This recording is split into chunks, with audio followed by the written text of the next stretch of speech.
There's only a few constants in life.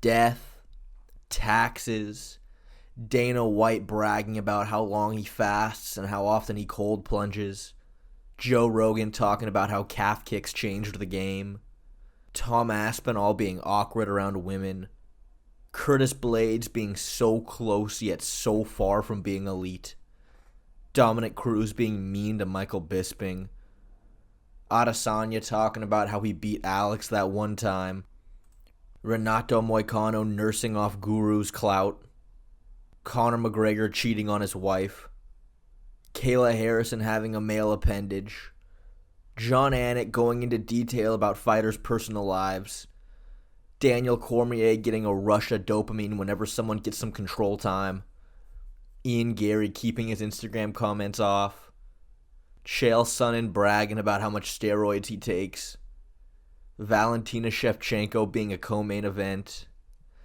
Alexander Hernandez only being known for how badly his trash talk aged against Cowboy Cerrone, Raquel Pennington being perpetually unknown, all the scariest fighters looking like they hunted woolly mammoth in their youth, Sean Strickland being Jesus Christ to the red pill community, and Dustin Poirier jumping for guillotines. Now, it's no secret, everybody, and I mean everybody, wants to see Dustin submit Islam Makhachev with a guillotine. I mean, that would literally make the MMA world implode in on itself. But the biggest roadblock in our way, stopping that from happening, is the fact that Dustin is incapable of finishing the guillotine. He never has before. Not once. But why? What is he doing wrong? Dustin is a black belt, and after the Benoit Saint Denis fight, he said himself that in training he finishes the arm in guillotine all the time. But for some reason, he just cannot translate it to MMA fights. But why not? What is he doing wrong? What about the mechanics of the arm in guillotine is Dustin missing? Well, I'll tell you, he's missing a lot. I'm just going to be honest. But if that's the case, why does Dustin claim that he submits people in training with it all the time? Well, for starters, just to make things clear, I've learned recently that a lot of people tend to put submissions into two categories.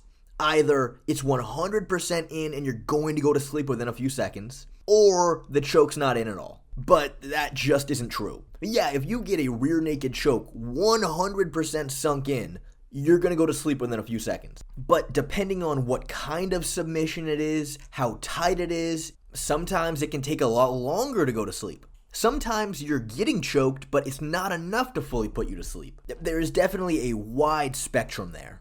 But the important thing to understand is, every single time Dustin has grabbed a guillotine, he is choking the person. I mean, every single time.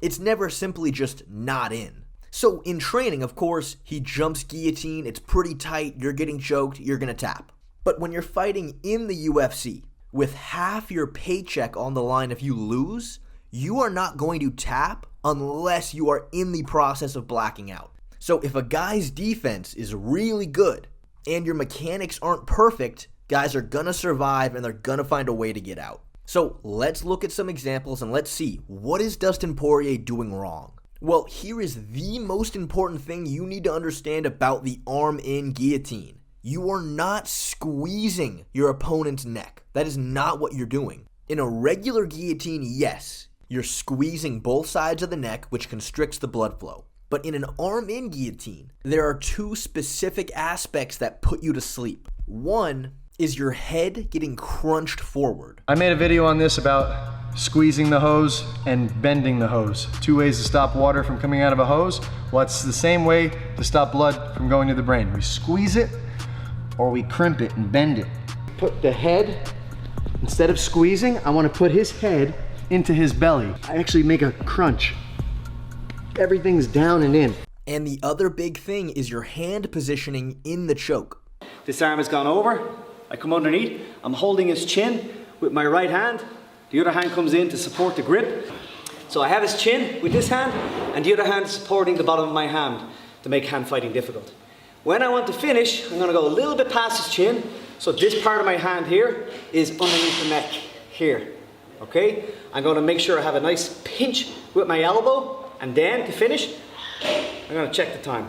is I always start off the chin strap here, and then I connect my hands over the top like this. What I want to do with this grip is scoop my hands right up. So to finish the arm in guillotine, you cannot just squeeze. You need to be slightly on your side and crunching your body forward to condense the neck, while at the same time turning the blade of your wrist into their throat. Starting off looking at Poirier's most famous example, his guillotine attempt against Khabib. So Dustin jumps guillotine, and at first you look at his hand positioning, it's very good. You see the blue tape right into Khabib's throat. But just a second later as they straighten out, you see two things. One, right under Khabib's right shoulder is Dustin's glove. He's reaching too deep now. He's now choking him with the soft part of his forearm. And there's no pressure pushing Khabib's head forward. Now, it's definitely still choking him. He feels it for sure, but it's not going to put him to sleep. But Dustin is able to adjust, and now he is putting a substantial amount of pressure on Khabib's head, able to get that crunch. But again, his choking arm is too deep. The higher you get up on the forearm, the softer it gets, and the more pressure it takes off the choke. But still, this is very tight.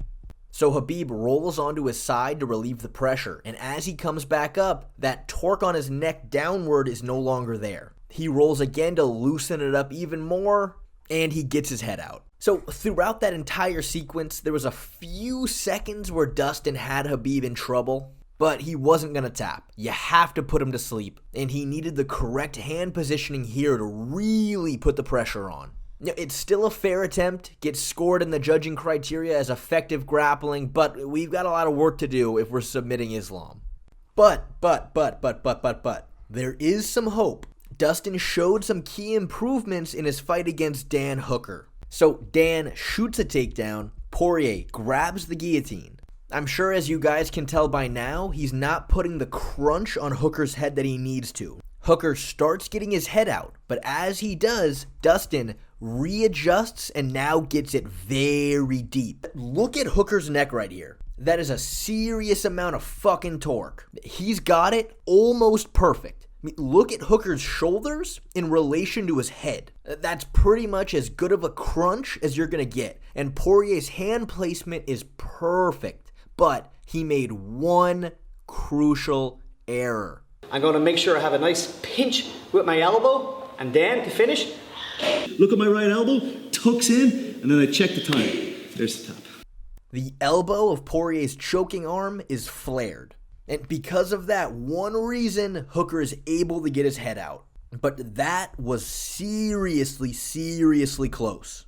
To see an example of an arm-in guillotine executed very, very well, we look at Colby Covington's first loss in the UFC against Warlley Alves. So Alves jumps guillotine, he grabs full guard, and as of now we don't see his hand positioning yet, but we can definitely see Colby's head being crunched forward. Colby tries to stand up, but Alves is doing a great job crunching on his side, keeping Colby's head forward. Colby tries to slam him as a last-ditch effort, but now you can see the hand positioning is perfect, the red tape right in his throat. He's tucking his elbow, trapping Colby's head, and he's putting a tremendous amount of pressure on the neck, and he gets the tap. And now, this brings us to Dustin's most recent fight against Benoit Saint Denis. And this fight might just have Dustin's closest guillotine to date. The very first one, in fact, about 15 seconds in. So Dustin gets a hold of it, and it checks every single box as far as putting pressure on the head, hand positioning, and Dustin crunching to his side. Here was the issue with it. When Dustin first jumped for it, Saint Denis tried really hard to not let himself get pulled down. His head got pulled down, but because he was still trying to stand up, Poirier wasn't able to catch him in his guard, so he just jumped over the top and turned into him. If Dustin had been able to get his leg over, he may have taken that one home, but that was very deep. And the final arm-in guillotine that came from this fight, it took place directly after Dustin Poirier's coach begged him not to do any more guillotines. He got on his hands and knees and cried. There were tears flowing down Mike Brown's face. And then Poirier proceeded to nod his head at him, and the first thing he did was jump guillotine. And unfortunately, this one wasn't as good. I mean, Poirier successfully grabbed full guard this time, because instead of trying to pull Benoit down, he physically jumped in the air and grabbed guard. And as we can see, this one also checks all the boxes. We have the hand positioning, we have the crunch on the head, and Dustin is tucking his elbow. But what we don't have is Poirier crunching his side to force Benoit's head down. He's just laying flat on his back. Currently, Benoit is tripoding. As soon as he sits back, his neck elongates, and then he's able to pop his head out. So, what have we learned today about Dustin Poirier's guillotines? Well, guillotines, they're extremely risky in the sense that if you're a master at it, if you have all the mechanics down and you truly have an elite, world-class guillotine, people are in serious trouble.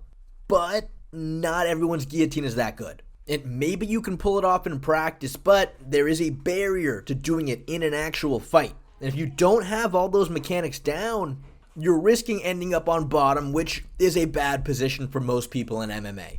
But does Dustin have the potential? Can he submit Islam Makhachev with a guillotine? Well,